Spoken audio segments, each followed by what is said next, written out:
Daniel Cole had never felt more out of place in his entire life. He stood near the edge of the grand ballroom in the orbital palace of the Empire and watched creatures from 100 different worlds spin and twirl beneath crystalline chandeliers that caught the light of 3 distant moons. The ceiling above was transparent, a dome of perfect glass that revealed the endless black of space, dotted with stars that humanity had only begun to reach. He tugged at the collar of his formal jacket and wished he was anywhere else in the galaxy. He was 43 years old and had spent 20 of those years in the human Marine Corps before a piece of shrapnel took his left leg below the knee during the border skirmishes. The prosthetic they gave him was good, better than the original leg in many ways, but it still ached when he stood too long. Tonight was going to be a very long night indeed. Ambassador had insisted he come as part of her security detail. She said it was because she trusted his experience and his judgment. Daniel suspected it was because she knew he would rather crawl through a minefield than attend a fancy party, and she found his discomfort amusing. The ambassador had a cruel sense of humor hidden behind her diplomatic smile. The palace was unlike anything Daniel had ever seen. The walls seemed to be made of living crystal that pulsed with soft inner light. The floors were polished stone that reflected the movement of dancers like dark water. Everywhere he looked there were aliens of every shape and size dressed in gowns and armor and ceremonial robes that cost more than he would earn in 10 lifetimes. And moving through them, all like graceful shadows, were themselves. They were fox-like beings, tall and elegant, with fur that ranged from deep russet to pure silver white. Their eyes were gold, and their movements were fluid and precise. Daniel had read about them before arriving. They were known throughout the galaxy for their cunning diplomacy and their ancient matriarchal society. The Fox Queen, sovereign, ruled over one of the most influential trade empires in this sector of space. Tonight's gala celebrated the signing of a new trade agreement with Earth, the first major economic partnership between humanity and an established galactic power. It was supposed to be a night of celebration. Daniel was not celebrating, he was watching. He noticed the way certain nobles looked at the human delegation. Their golden eyes held barely concealed contempt, the kind of arrogance that came from thousands of years of civilization looking down at a species that had only left its home planet 2 centuries ago. Humanity was new to the galactic stage. They were considered young and unproven by species that had been traveling between stars when humans were still learning to make fire. Daniel did not take offense. He had seen that look before in the eyes of officers who thought a grunt from the colonies could never amount to anything. He had proven them wrong then. He had no need to prove anything now. The trouble started near the refreshment tables. Daniel saw it coming before anyone else did.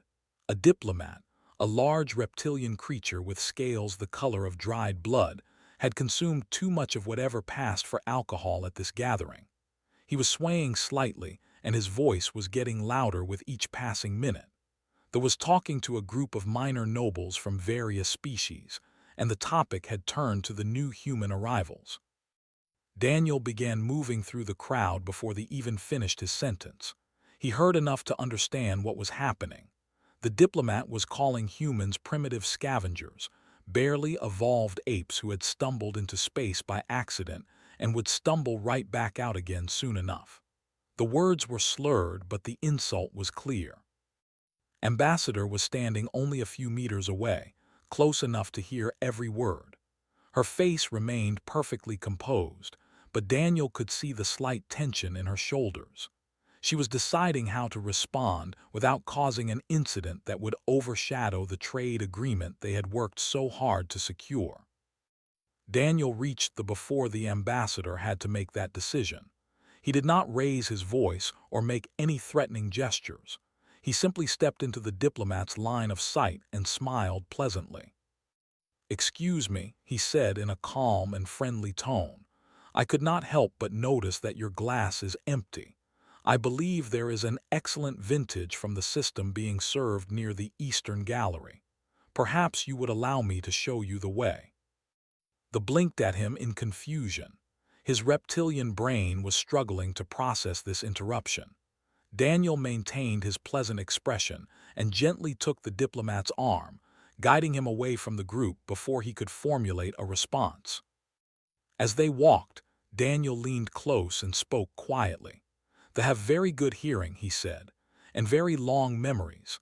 I am sure you do not want Sovereign to remember tonight as the evening when a diplomat insulted her trade partners in her own palace. That would be unfortunate for relations between your people and hers." The sobered slightly at those words. His scales shifted color as he realized the implications of what he had been saying. Daniel patted his arm in a friendly manner and deposited him near a group of his own kind, far from the human delegation and far from any potential diplomatic disasters. When Daniel returned to his position near the wall, Ambassador caught his eye and gave him a small nod of thanks. He acknowledged it with a slight inclination of his head and resumed his watching. He did not notice the 3 pairs of golden eyes that had followed his every movement across the ballroom. From a raised platform near the throne of the Fox Queen, 3 figures stood together and observed the human veteran who had diffused a potential incident with nothing more than a few quiet words and a gentle touch. Princess, the eldest daughter of Sovereign, was the first to speak. She had rust-colored fur marked with ritual scars from combat trials, and she commanded the Queen's personal guard. She watched Daniel return to his position and noted the way he moved, favoring his left leg slightly but never letting it slow him down. "Interesting," she said. Her sister Myra stood beside her, silver-white fur gleaming in the light of the chandeliers. She was the realm's chief trade negotiator, and she had learned to read people the way others read books. The human's approach was elegant, she observed. He gave the way to retreat without losing face. That requires understanding of social dynamics that most young species never develop. The youngest sister, Princess, said nothing at first.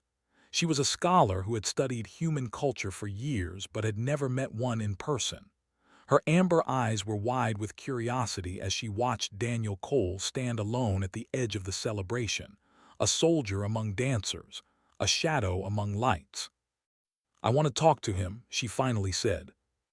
Her sisters exchanged glances, then smiled, showing teeth that were sharper than any human's. "So do we," she admitted, "so do we." Daniel found the refreshment station at the far end of the ballroom because his leg was starting to ache, and he needed an excuse to sit down for a few minutes.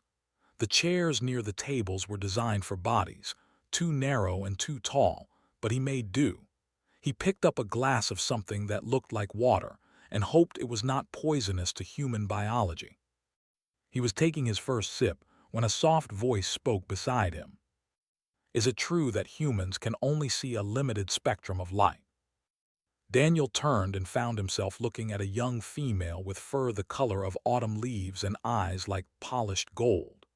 She was wearing a gown of deep blue that shimmered when she moved, and she was looking at him with the intense curiosity of a scientist examining a fascinating specimen. "It is true," he said carefully. "We see less than most species in the galaxy. Our eyes evolved for a specific environment." The female clasped her hands together with obvious delight. "Remarkable," she said. "And yet your species developed art and literature and music without being able to perceive the full beauty of the universe. You created meaning from limitation. I have always found that so fascinating about your kind." Daniel was not sure how to respond to that. He settled for introducing himself. "Daniel Cole," he said, "security consultant for the Earth delegation." The female's ears perked forward. "I know who you are," she said. "I watched you handle the situation with the diplomat. It was very skillfully done. I am Princess, youngest daughter of Sovereign.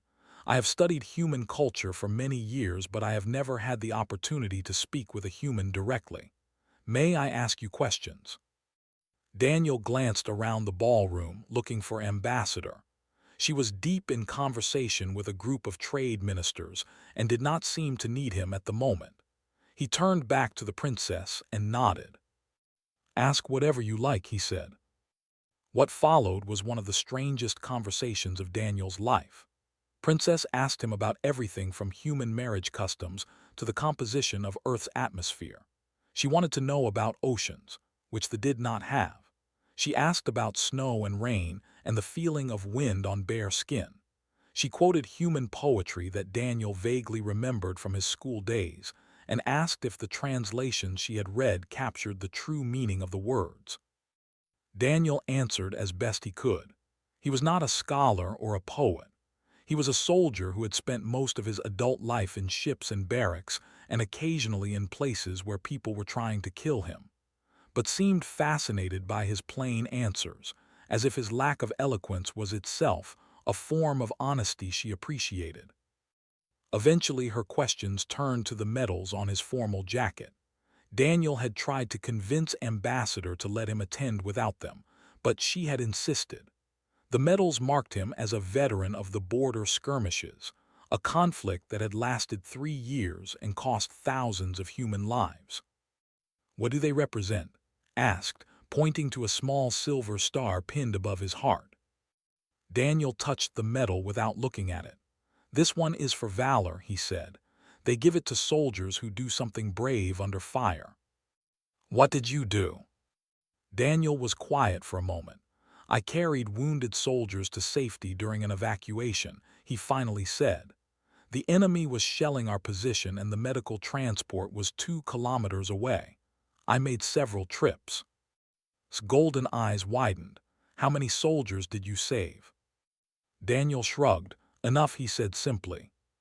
The princess noticed his limp then, the slight way he favored his left leg even while sitting. Her ears flattened with concern. "You were injured," she said, "in that same battle." "Different one," Daniel said. "A field hospital was being overrun. I helped hold the line until the evacuation was complete, lost my leg to a piece of shrapnel during the retreat." "You sacrificed part of your body to protect healers and wounded soldiers." "It was not a sacrifice," Daniel said. "It was the job. You protect the people who cannot protect themselves. That is what soldiers do." Stared at him with an expression he could not read. Before she could respond, another voice interrupted them. "Sister, you are monopolizing our guest." Daniel looked up to see another female approaching. This one had silver-white fur that seemed to glow in the light of the chandeliers, and she moved with the fluid grace of someone accustomed to being watched and admired. Her gown was the color of liquid mercury, and her eyes held a sharp intelligence that reminded Daniel of the best officers he had served under. Princess Myra said with obvious reluctance, "I was merely having a conversation." "You have been having a conversation for nearly an hour," Myra said. "I came to rescue our guest from your endless questions." She turned to Daniel and offered a slight bow. "I apologize for my sister's enthusiasm. She has been obsessed with human culture since she first encountered your species' literature." "No apology necessary," Daniel said. "Princess' questions were thoughtful. It was a pleasant conversation." Myra's ears twitched with interest. She settled into a chair across from him and studied his face with the careful attention of someone who made her living reading people. "You are different from the other humans in your delegation," she observed. "The diplomats speak in careful circles. You speak plainly." "I am not a diplomat," Daniel said. "I am just security." "You are more than that," Myra said. "I watched how you handled the situation. That required understanding of political dynamics that most security personnel never develop. You know how power works." Daniel considered his response. 20 years in the military teaches you how organizations function," he said.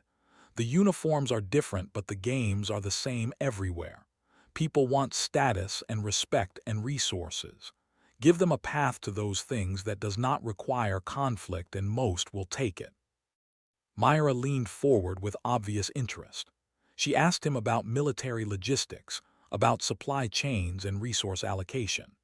Daniel found himself discussing the practical challenges of moving troops and equipment across interstellar distances, the mathematics of fuel consumption, and the politics of securing supply routes through neutral territory. Myra listened with the intensity of someone who recognized valuable expertise when she encountered it. Watched this exchange with growing frustration. She had not finished her conversation with the human, and now her sister was steering the discussion toward trade and economics. She was about to interrupt when the sound of music changed, shifting from ambient background melody to something more structured and formal. "The ceremonial dancing is beginning," Myra said. She rose gracefully and smoothed her gown. Daniel stood as well, grateful for an excuse to move before his legs stiffened completely. He expected the princesses to excuse themselves and join the other dancers. Instead, he saw a third figure approaching across the ballroom floor. This female was different from her sisters. She was taller, broader in the shoulders, and her rust-colored fur was marked with pale scars that could only have come from combat. She wore not a gown but ceremonial armor that gleamed like burnished copper, and she moved through the crowd with the confident stride of someone who had never questioned her own authority. The other guests parted before her like water before a ship's prow. Conversation stopped. Heads turned. By the time she reached Daniel, the entire ballroom was watching. Princess, commander of the Queen's Guard and eldest daughter of Sovereign, stopped directly in front of Daniel Cole. She looked him up and down with eyes that had seen battle and found him neither wanting nor impressive. She simply saw him, one warrior recognizing another. Then she extended her hand. "Dance with me," she said. It was not a request. The ballroom fell completely silent. Daniel could feel hundreds of eyes upon him.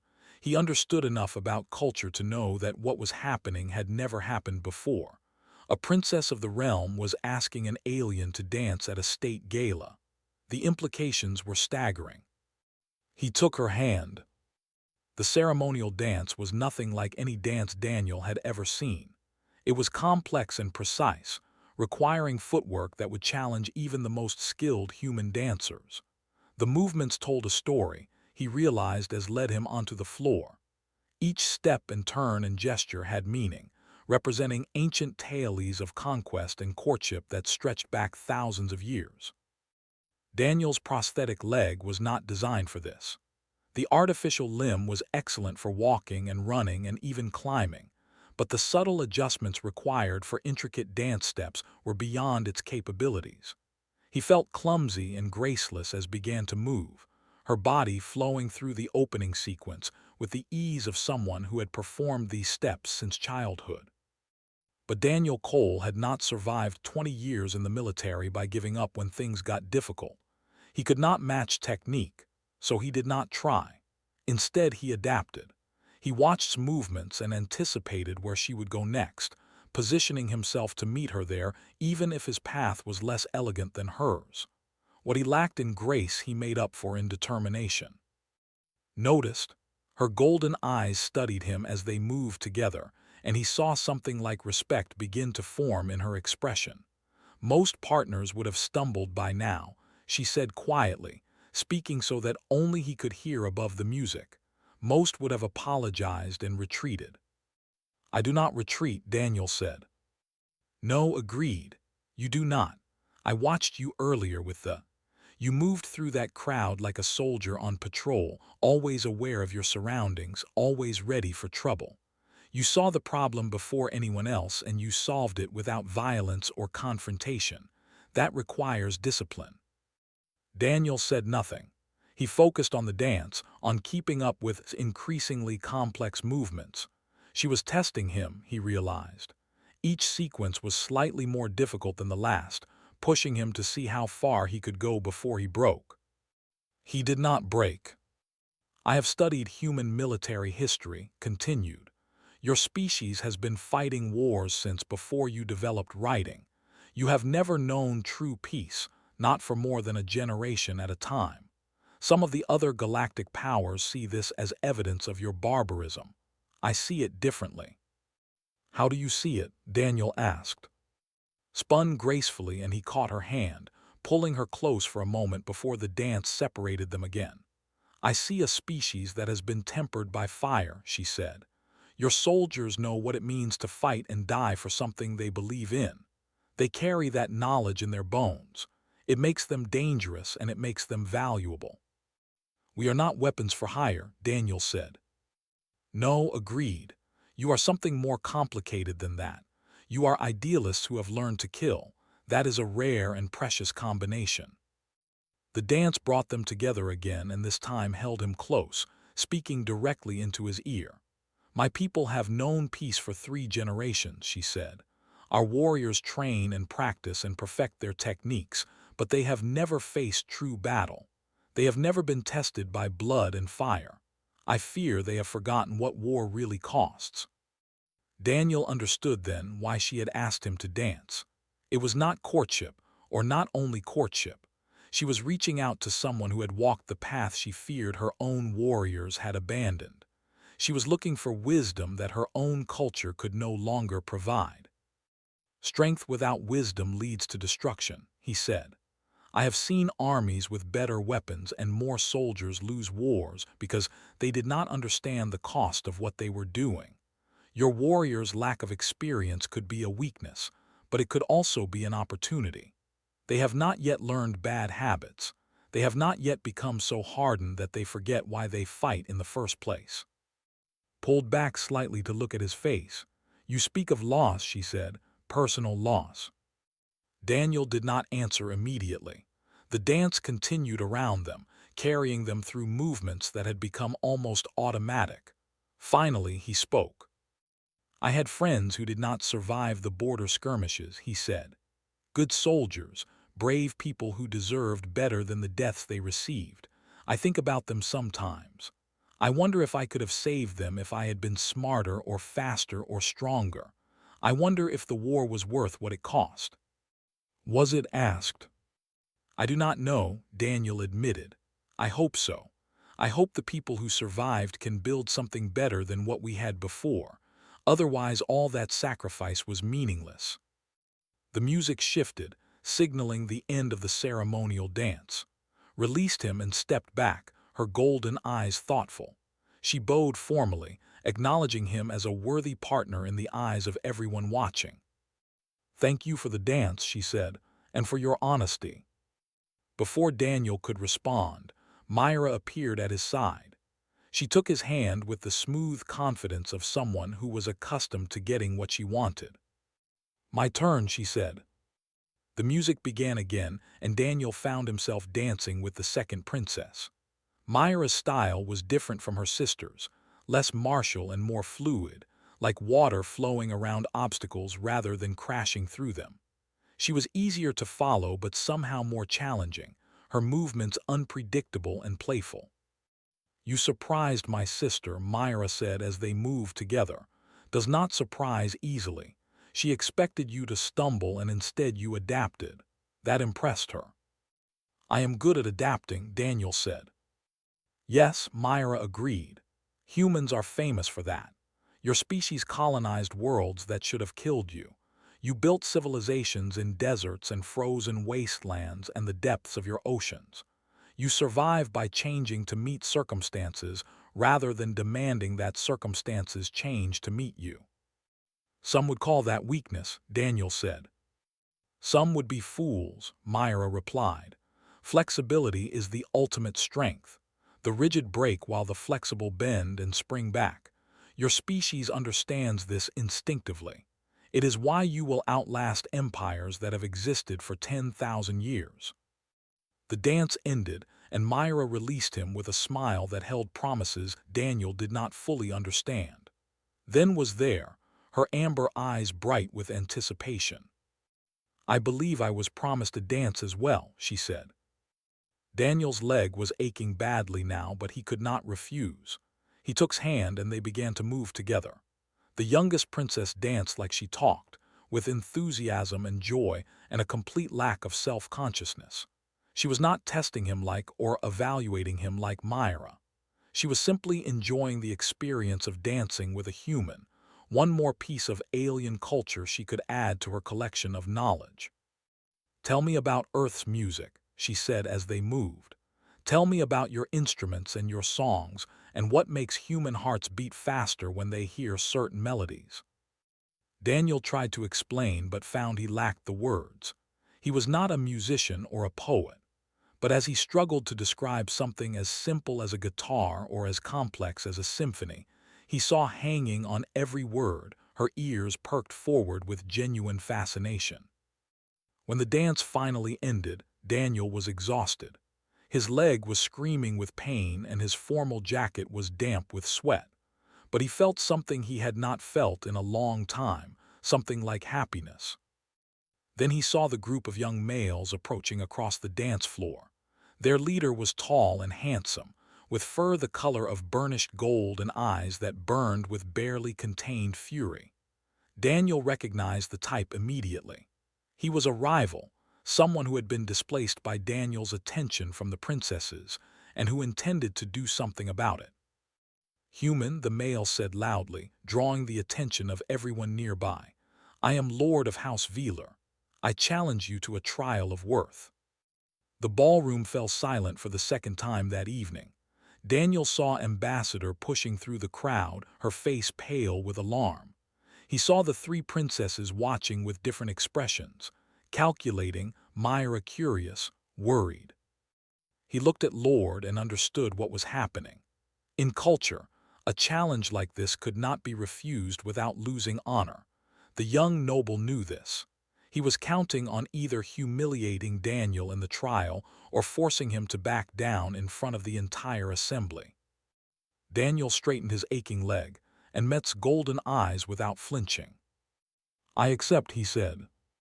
The ceremonial arena was adjacent to the main ballroom, connected by a wide corridor lined with ancient tapestries depicting warriors from ages past. Daniel walked beside Ambassador, who was speaking rapidly and quietly, her diplomatic composure cracking under the pressure of unexpected crisis. "This is a disaster," she said. "We do not know anything about their trial customs.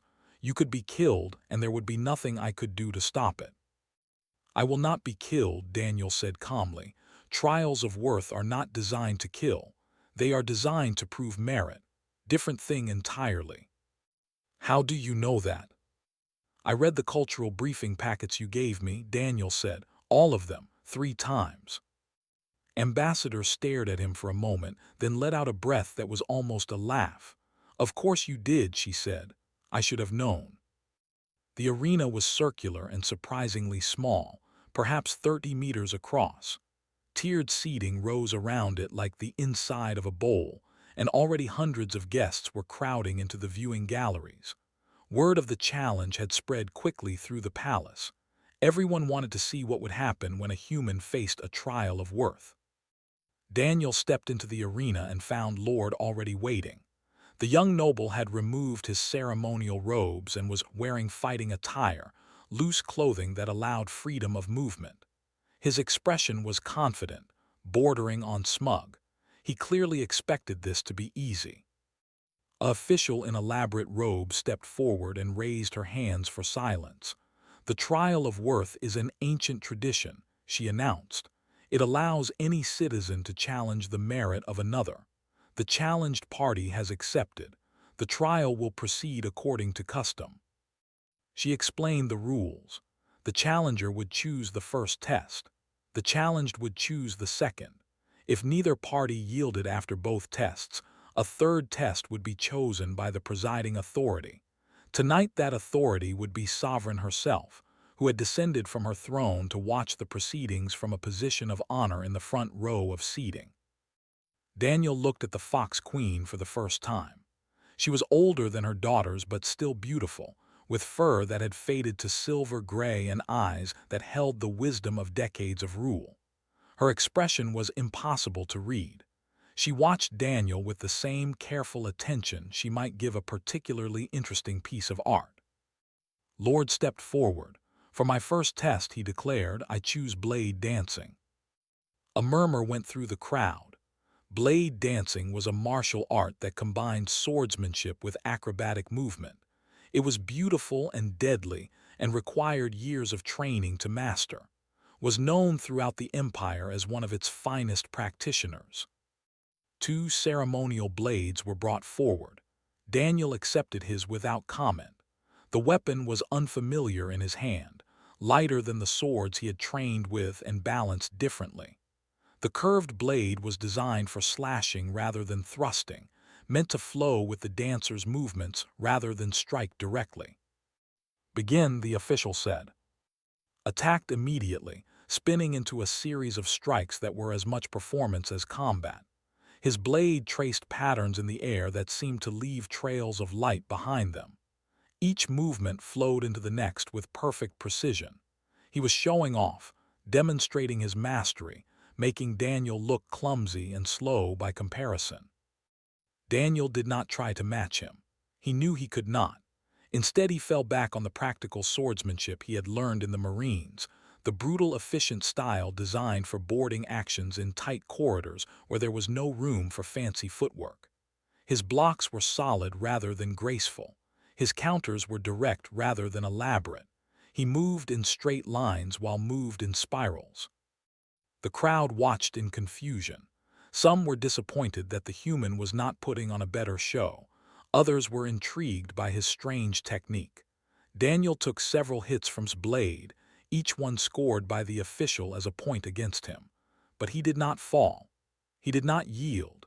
He kept fighting with the stubborn determination of someone who had learned long ago that survival mattered more than style. When the official finally called an end to the first test, Daniel was bruised and breathing hard, was barely winded. The score was heavily in the young noble's favor. But Daniel had not yielded. "The second test is chosen by the challenged," the official announced. "What is your choice?" Daniel took a moment to catch his breath. He looked at and saw the confidence still shining in those golden eyes. The young noble expected Daniel to choose something physical, something where the human might have an advantage. He was prepared for feats of strength or tests of endurance. Daniel chose something else entirely. "I choose war stories," he said. The arena fell silent, even looked confused. "What do you mean?" he demanded. Daniel explained calmly. "In my culture, a warrior's worth is measured partly by the battles they have survived and the lessons they carry. I propose that we each share our war stories. The one who has faced greater trials and learned harder lessons will be judged the victor of this test." The official looked uncertain, but the rules were clear. The challenged party could choose any test that did not involve random chance. War stories were acceptable. She looked to Sovereign for guidance. The Fox Queen nodded slightly. "Proceed," the official said. Daniel went first. He spoke simply and without dramatic embellishment. He told them about a night when his squad had been pinned down in a bombed-out building for 14 hours. Enemy forces had surrounded them, and air support could not reach them through the electromagnetic interference. They had run out of ammunition twice and had to scavenge from fallen enemies. 3 of his soldiers had been wounded in the first hour. He had carried them one by one to the basement where there was some protection from the incoming fire, and then he had gone back to hold the line. He told them about the fear. He did not pretend he had been brave. He had been terrified the entire time, certain that each moment would be his last. But he had kept fighting because the people behind him were depending on him, because giving up meant letting them die. He told them about the faces of the soldiers he saved and the faces of the ones he could not save. He told them that he still dreamed about that night sometimes, still woke up reaching for a weapon that was not there. When he finished, the arena was completely silent, was staring at him with an expression that had shifted from confidence to something else entirely. "Your turn," Daniel said. Opened his mouth to speak. He started to tell a story about a hunting expedition, a dangerous beast he had tracked through the wilderness of a distant moon, but the words sounded hollow even as he spoke them. There was no fear in his story, no loss, no sacrifice. It was an adventure, not a battle, a game, not a war. He stopped talking halfway through. His ears flattened against his skull and his tail dropped low. Daniel watched him without judgment. He understood what was happening, had trained his entire life to be a warrior, but he had never faced true battle. His blade dancing was perfect because it had never been tested by chaos and blood. His confidence was unshaken because it had never been shattered and rebuilt. He was not a bad person, he was simply untested. Looked at Daniel for a long moment. Then he looked at the Fox Queen, at her daughters, at the hundreds of spectators watching with bated breath. He began. His voice cracked and he had to start again. I have no story to match his. I have never faced what he has faced. I have never been tested as he has been tested. The arena was silent. I yield, Lord said. The words hung in the air like smoke after an explosion. Daniel watched the young noble's face and saw something unexpected there. Not humiliation or resentment, but a kind of terrible clarity. Was seeing himself for the first time, seeing the gap between the warrior he believed himself to be and the warrior he actually was. Daniel stepped forward and extended his hand. The gesture was human and did not understand it at first. Then Daniel explained. In my culture, this is how we show respect, he said. You fought well in the first test. You moved beautifully. And just now you did something harder than winning. You acknowledged truth when it would have been easier to lie. Looked at Daniel's hand. Then slowly he reached out and took it. The crowd erupted in whispers and murmurs. No one had expected this outcome, least of all Lord himself. Sovereign rose from her seat. Her golden eyes swept across the arena, taking in the two males standing hand in hand. The defeated and the victor joined together in mutual respect. The trial is concluded, she announced. Honor has been satisfied. Then she looked directly at Daniel and smiled. The gala resumed, but everything had changed. Daniel could feel it in the way people looked at him as he walked through the ballroom. Before the trial, he had been a curiosity, an interesting novelty from a young species that most of the galaxy dismissed as primitive upstarts. Now he was something else entirely. He was proof that humans were more than they appeared. He found a quiet corner near the crystal gardens and leaned against the wall, taking the weight off his aching leg.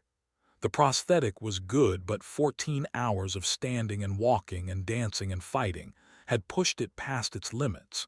He needed to sit down, but he did not want to show weakness in front of so many watching eyes. Princess found him there. She had changed out of her ceremonial armor and was wearing a simple gown of deep red that matched her fur. Without the trappings of her military rank, she looked younger, more vulnerable. She stopped a few feet away and regarded him with an expression he could not quite read. You impressed me, she said, not with your blade work, which was honestly terrible, but with your ability to adapt and endure. And what you did with at the end, offering him your hand instead of humiliation. That was something I did not expect. He learned something important tonight, Daniel said. Something he could not have learned from training or books. That lesson will make him a better warrior. Nodded slowly. I have been thinking about what you said during our dance, she said. About strength without wisdom, about the cost of conflict. I would like you to teach my warriors those lessons.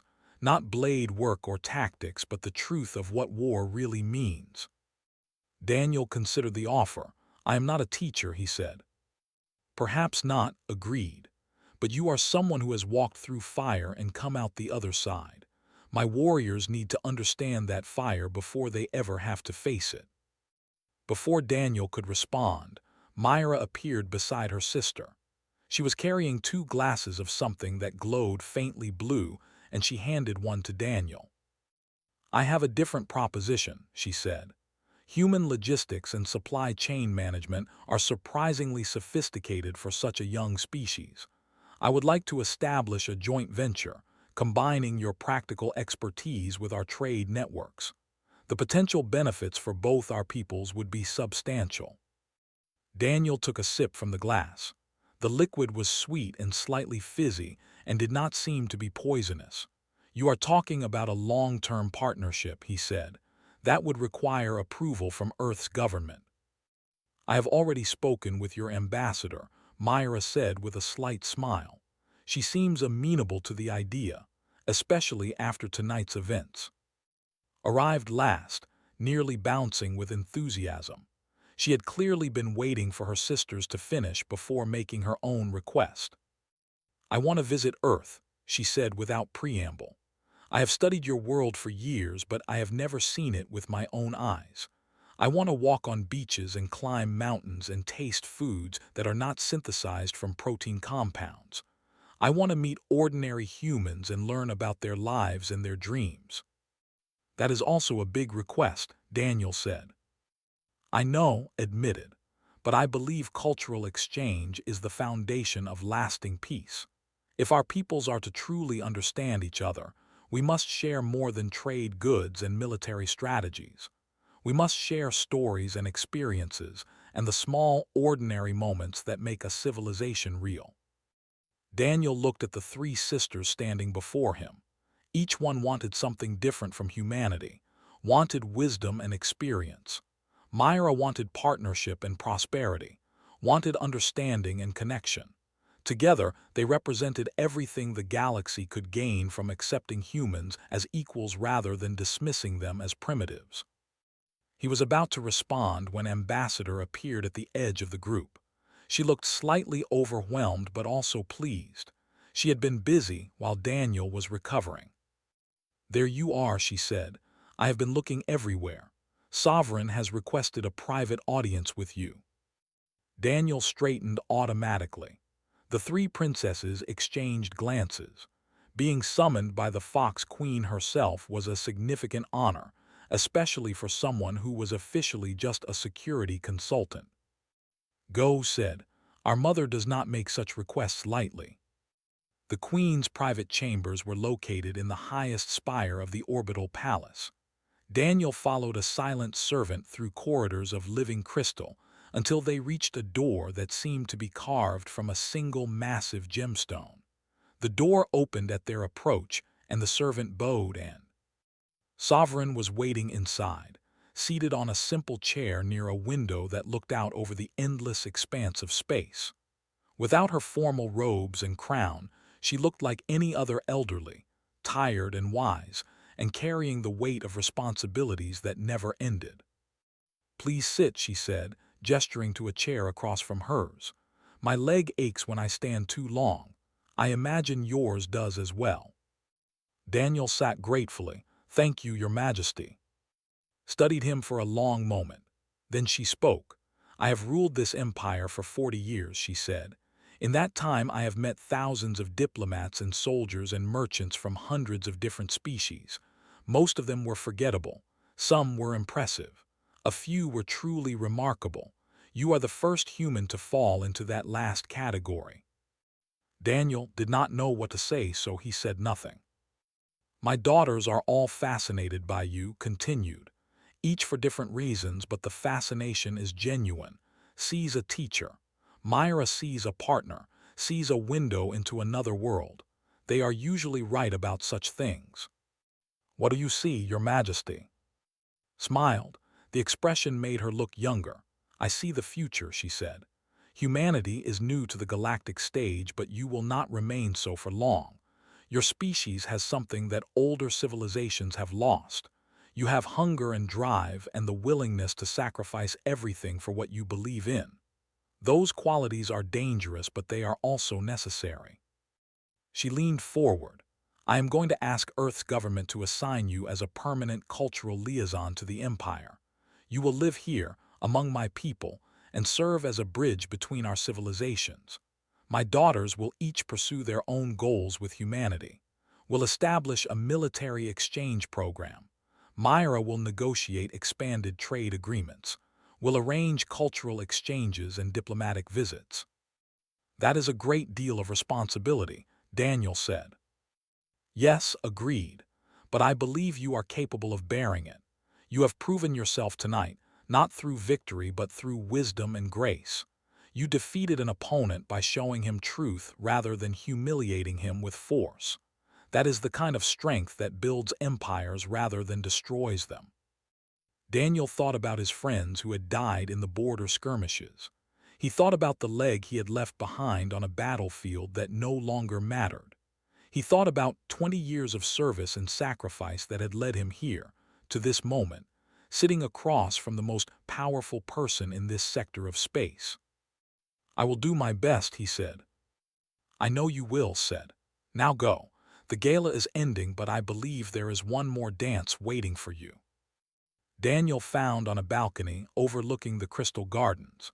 The three moons of the system were setting slowly, painting the artificial landscape with shifting shadows of silver and gold. She was watching the light change with an expression of quiet wonder. "Your mother said you would be here," Daniel said. Turned to face him, her amber eyes were bright with emotion. "Is it true?" she asked. "Are you staying?" For a while, Daniel said, "There is still much to be decided, but yes, I will be staying." Clasped her hands together with obvious delight. Then she composed herself and gestured toward the sounds of music still drifting from the ballroom. "The musicians have agreed to play one more song," she said. "I was hoping you might honor me with the final dance." Daniel looked at her, this young princess who had never seen an ocean but dreamed of walking on distant beaches. She had spent years studying humanity from afar, trying to understand a species that seemed so different from her own. Now she had the chance to learn from experience rather than books. He thought about his life before tonight, the years of service and the wounds that never quite healed, the friends he had lost and the future he had stopped believing in. He had come to this gala expecting nothing more than a boring evening of diplomatic obligations. Instead, he had found something worth fighting for, not with weapons or tactics, but with patience and understanding and the simple willingness to extend a hand to someone different from yourself. Daniel smiled. It was the first genuine smile he had allowed himself in years. "I would be honored," he said, and offered her his hand.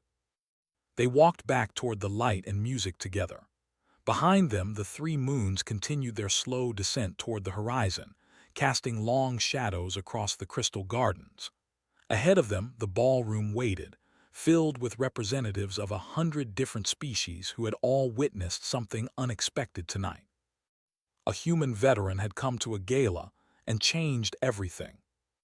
And under the light of alien moons, surrounded by beings from worlds he had never imagined, Daniel Cole danced with a princess and finally allowed himself to believe that his war was over. Not because there was no more fighting to be done, but because he had found something worth building instead of defending. The future was waiting, and for the first time in a very long time, Daniel was ready to meet it.